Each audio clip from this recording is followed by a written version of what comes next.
పాషం యాదగిరి గారు, నేను మిమ్మల్ని ఎప్పుడు కలవలేదు, పేరు మాత్రం విన్నాను, చాలా గొప్పగా విన్నాను.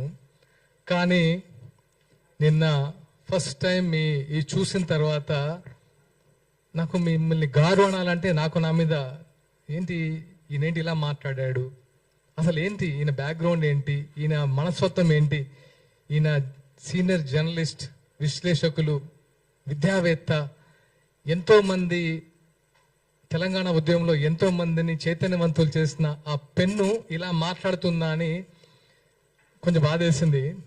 ఆయన మాట్లాడిన మాటలు మీ ఇంట్లో వాళ్ళకి ఒక్కసారి చూపించండి యాదగిరి గారు, మీ ఇంట్లో వాళ్ళు హర్షిస్తారని చెప్పుకుంటే నేను నిజంగా ఒప్పుకుంటాం.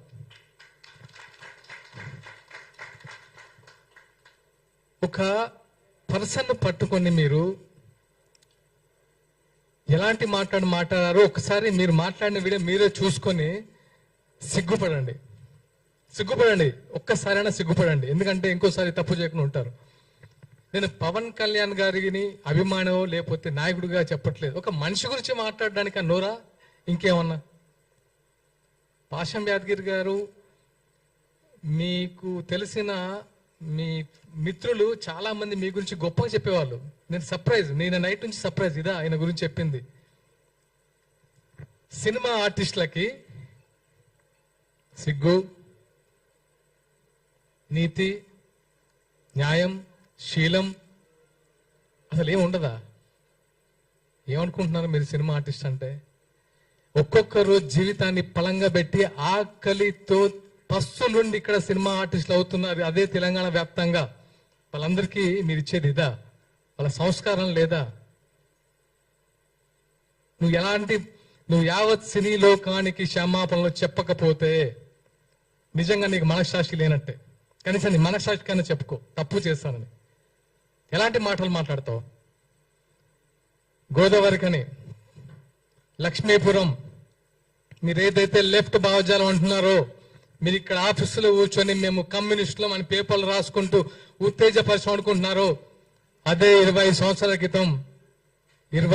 క్రితం లక్ష్మీపురం గుర్తుపెట్టుకుని పేరు విమలక్క గారికి తెలుసు.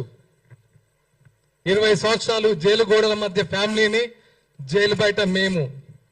అది మా మీరు పెన్నుతో చేశారు, మేము గన్నుతో యుద్ధం చేశాం. తెలుసుకోండి. మీకేంటంటే మీకు మీడియా ఉంది కాబట్టి మీ పేర్లు బయట వినబడతాయి. కానీ అప్పుడు మాకు మీడియా లేదు, మా గురించి రాసేవాళ్ళు లేడు, మాట్లాడేవాళ్ళు లేడు, వచ్చేవాళ్ళు లేడు. కనీసం రాజకీయ నాయకులు, పోలీసు బూట్ల చప్పుళ్ళు 24 గంటలు విని ఉలికి పడలేసే వాళ్ళం. అలాంటి ప్లేస్ నుంచి వచ్చాం. మాకు కొత్త కాదు ఇవన్నీ. మీరు ఏదో గొప్పలు అనుకుంటున్నారు. లెఫ్ట్ అంతకు మించి చేసా. ఒకసారి కావాలంటే కనుక్కోండి. ఓకే, నాకు ప్రచార కార్యదర్శి అనే పదవి మొగలి రేకులు సీరియల్ ద్వారా నేను ఒక మంచి నటున్నాను, నాకు ప్రేమ వచ్చిందని ఇవ్వలేదు పవన్ కళ్యాణ్ గారు. నా బ్యాక్గ్రౌండ్ తెలుసుకొని, నాకున్న కమిట్మెంట్ తెలుసుకొని ఇచ్చాడు. గుర్తుపెట్టుకోండి. ఇక్కడ మేము తెలంగాణ బిడ్డలమే. మీరు మాట్లాడే ముందు ఇక్కడ నుంచి ఇది నేను ఈ రోజుతో ముగిద్దాం అనుకుంటున్నాను. ఎందుకంటే ఈ ప్రెస్ ఇంకెప్పుడు జనాల్లోకి వెళ్తారు బాస్? మీరు ఇంకెప్పుడు ప్రజా సమస్యల మీద మాట్లాడతారు? సిగ్గుంటా? రైతుల అకాల వర్షంతో పంట తడిసి గుండెలు బాదుకుంటూ రోడ్ల మీద వచ్చి దాణే వేస్తుంటే ఇక్కడ మీరు ప్రెస్ మీట్లు పెడతారా? వాళ్ళ గురించి ఆలోచించారా? ఈ రోజైనా పవన్ కళ్యాణ్ ఆలోచించాడు. ఈ రోజు కదా, ఆ రోజు కౌలు రైతులకి సొంతమని ఇచ్చాడు. ఆ రోజు ఒక్క డేబు నుంచి డబ్బులు తీశాడా? చెప్పండి. ఈ రోజు ఎంతమంది రైతులు రోడ్డు మీద పడ్డారు?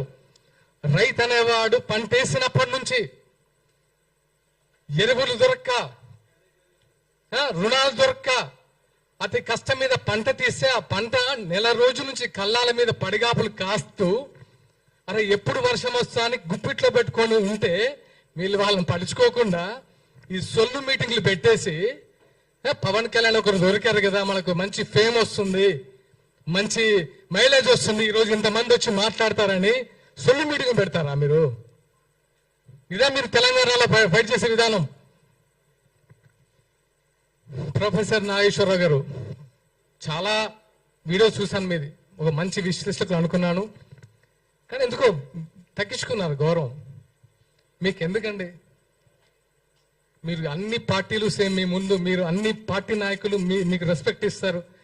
మీరు ఆ ఒక్క మాట తొలిలారు, సంస్కరించుకున్నారు, అయిపోయింది. దాంతో మళ్ళీ రౌండ్ టేబుల్ మీటింగ్ అని 4 రెచ్చగొడితే వచ్చేసి అసలు పవన్ కళ్యాణ్ గారు కుల ప్రస్తావన తీస్తారా? తీయండి, ప్రూఫ్ ఇవ్వండి. నిజంగా మీ ఇంటికి ఆంధ్ర పోలీసులు వచ్చారా?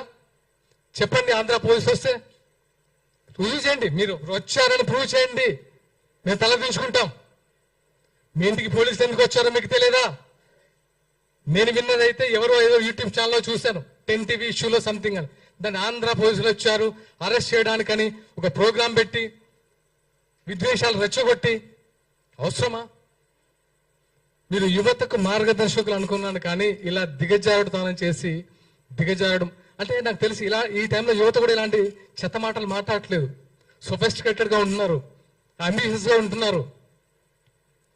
ఏవి నీళ్లు నిధులు జ్ఞాపకాలని 12 సంవత్సరాల తెలంగాణ ఏమైందని ఒకసారి ప్రశ్నించారా? విగ్రహాలు పెడుతున్నారు, ఎన్టీఆర్ విగ్రహాలు పెడుతున్నారని గొడవ చేస్తున్నారు కదా. టీఆర్ఎస్ హయాంలో చాలా విగ్రహాలు పెట్టారు కదా, అప్పుడు ఎందుకు ప్రశ్నించలేదు? అప్పుడు ఎందుకు నోరు లేవలేదు? అదే స్వయంగా కేటీఆర్ గారి పేరే ఎన్టీఆర్ తారక రామారావు పేరు పెట్టారు, మార్చేస్తారని మార్చారు కదా. ఇది కాదు కదా.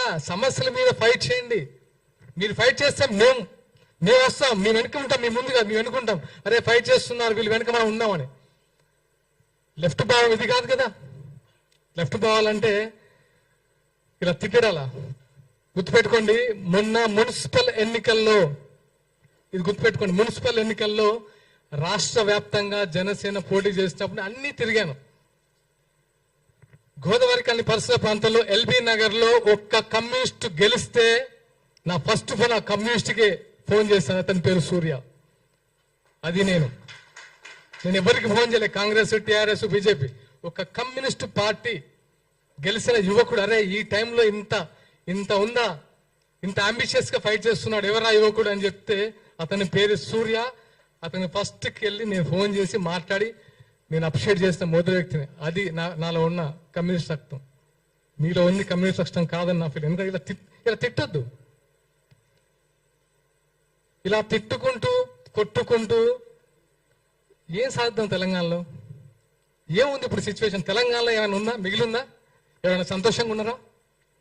యువత సంతోషంగా ఉందా? వాళ్ళ ఉద్యోగాల సిచ్యువేషన్ ఆలోచించారా? మొన్న ఆర్టీసీ కార్మికులు సూసైడ్ చేసుకుంటున్నాయి కదా, వాళ్ళ సంతోషంగా ఉన్నారా? రైతులైతే వాళ్ళ బాధ వర్ణాతీతం. ఎరువులు దొరక్క, పంట చేతికి వచ్చిన తర్వాత నీట మునిగి, రైతు బంధువులు లేక, రుణమాఫీ కాక,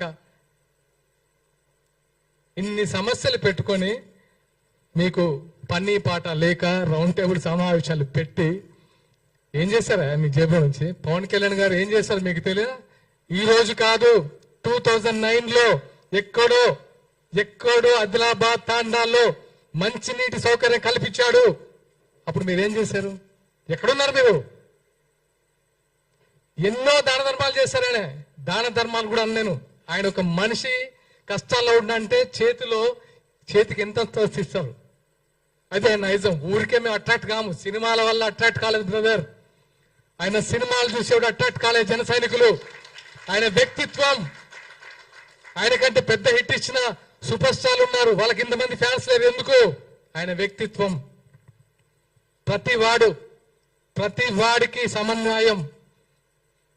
ఆయన ఒక ఆకలి చూస్తే ఒక ప్రొడక్షన్ బాయ్ సరిగా అన్నం తినపోతే ఫస్ట్ అతనికి పెట్టి తర్వాత దాన్ని పెట్టించుకునే టైపు. అది తెలుసా మీరు ఆయన గురించి?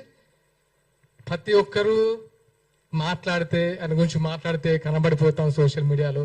మన గురించి ఇలాంటి మేము వచ్చి మా బాధ పడి ఇంకా చెప్పాలి. ఎందుకంటే ప్రతిసారి మీరు అబద్ధాన్ని చెప్పుకుంటూ పోతే ఇంకా నిజం చచ్చిపోతున్న భయంతో మేము వచ్చి ఇక్కడ కూర్చొని అది కాదురా బాబు ఆయన ఇది ఇది ఇది ఇది అని చెప్పి ఇంకెక్కడ ఫైట్ చేస్తాం ప్రజా సమస్యల గురించి?